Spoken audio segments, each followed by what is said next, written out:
That's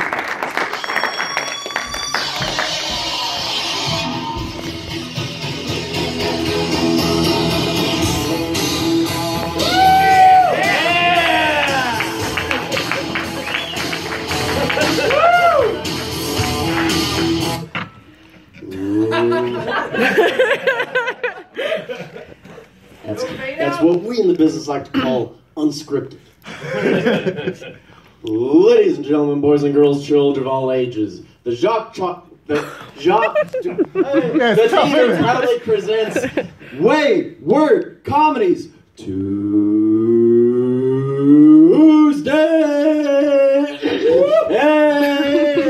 show.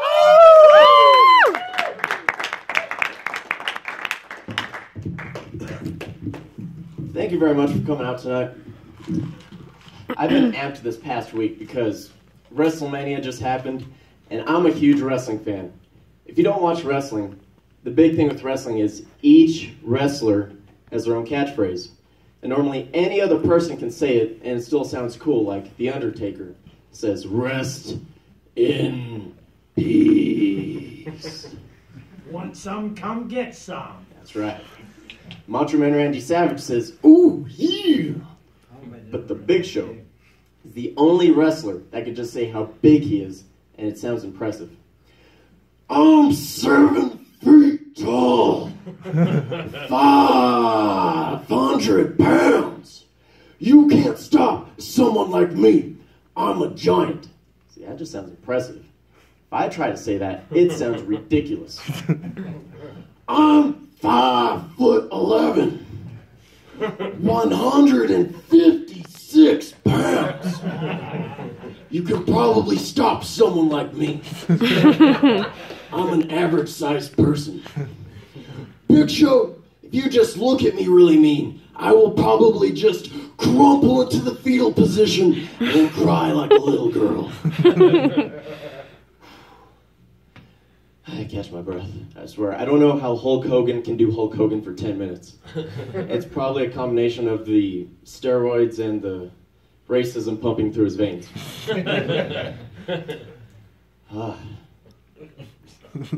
But I've been dabbling with online dating recently, and I'm going to share my success story with you guys.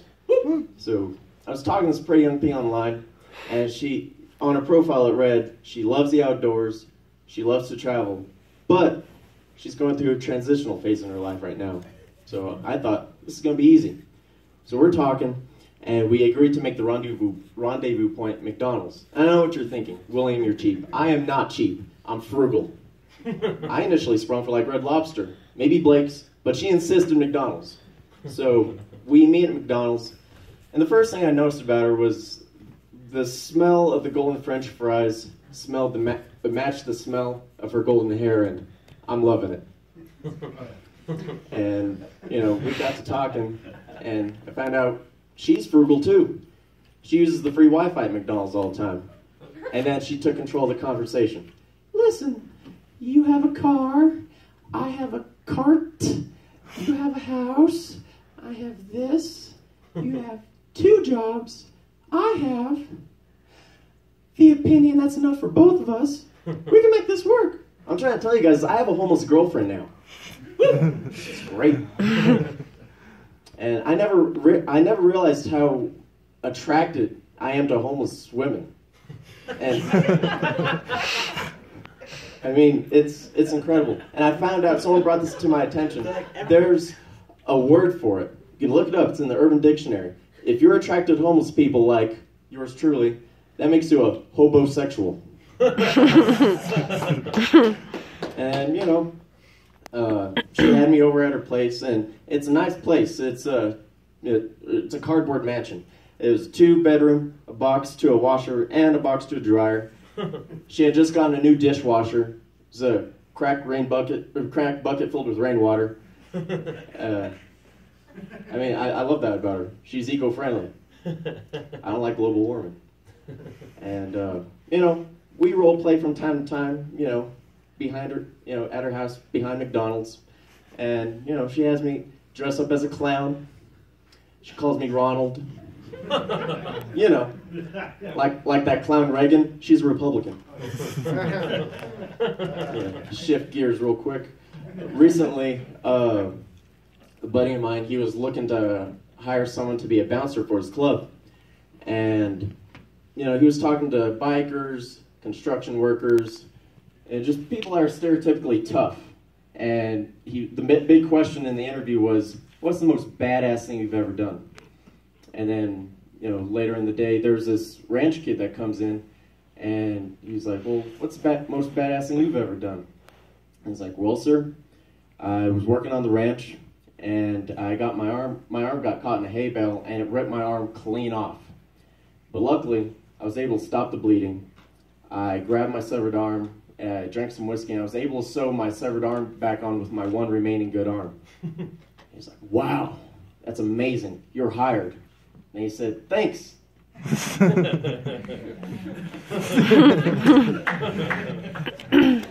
And, you know, before he hired the ranch kid, I tried to apply for the job myself. I was like, hey, man, you got to get me. I'm your dude. And he's like, you wouldn't have it. I was like, dude, you don't understand. I'm your guy.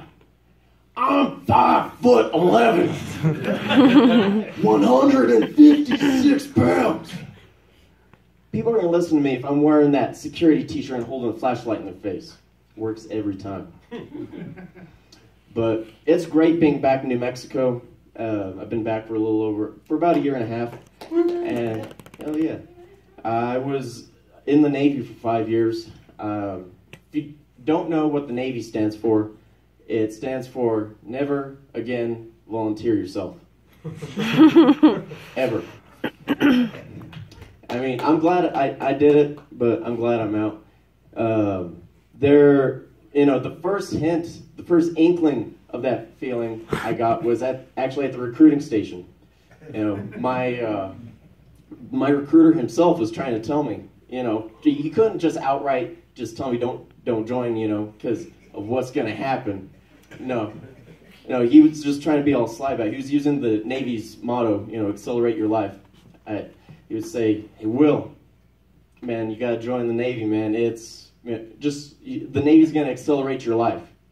And trust me, the Navy will accelerate your life. I mean, just look at me.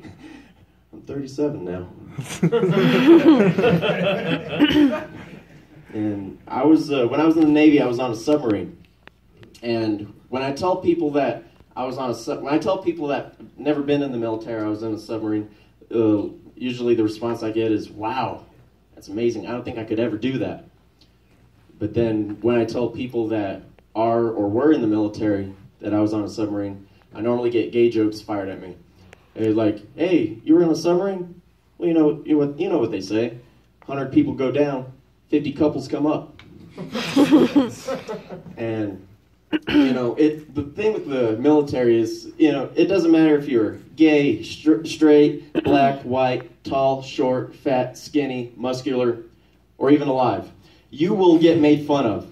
And that was the beauty of it. Everyone was fair game. Everything was fair game. So, you know, you had to fight fire with fire. So I said, all right, that may be true. 100 people go down, 50 couples come up. However, it's not gay if it's underway. You gotta understand, you're out at sea for weeks, even months at a time, and on a submarine, there's no women on there. Guys get lonely. Occasionally, I had to fight off a struggle cuddle from time to time.